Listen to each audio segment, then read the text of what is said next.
Moja kati ya habari mpya ambazo zinasambaa sasa hivi huko Instagram bwana, ni swala zima la Zuchu kuweza kuposti picha za ujauzito wake. Sasa ukweli wa mambo ni kwamba inadaiwa Zuchu tayari amekwisha jifungua muda tu, bali anatumia njia ambayo imekuwa kama surprise hivi kwa mashabiki zake. Wambea wa Instagram wanadai kwamba Zuchu tayari ameandaa pati kubwa sana zaidi ya hiyo baby shower ambayo imeweza kutangazwa, ya kuwa surprise pia wanafamilia pamoja na watu wa karibu. Lakini pia watu wanasema kwamba Diamond pamoja na Zuchu wanajifanya wajanja sana kuwazungusha watu na kucheza na akili za mashabiki, na kama kawaida ilivyozoeleka, Wasafi huaga hawana jambo dogo.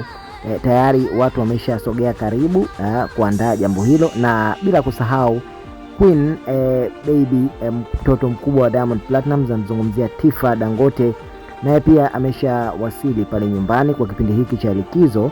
Yuko akisubiri mambo makubwa, na miongoni mwa vitu ambavyo Tifa vimewasurprise watu wengi sana ni kutaka kutoa yeye jina la mtoto huyo. Na of course Tifa alionekana kwenye mojawapo ya picha ambazo wambea waliweza kuzipata na kuzinasa kwenye kamera zao akiwa na mtoto huyo. Hakika imeweza kuwa surprise watu wengi sana na kusema kwamba Diamond Platnumz bwana, hakika hapa amepata mtoto kichwa. So kwa wewe ambaye ulikuwa unafikiri kwamba Zuchu bwana alikuwa sio mjamzito, sasa wamethibitisha kwamba Zuchu ni mjamzito.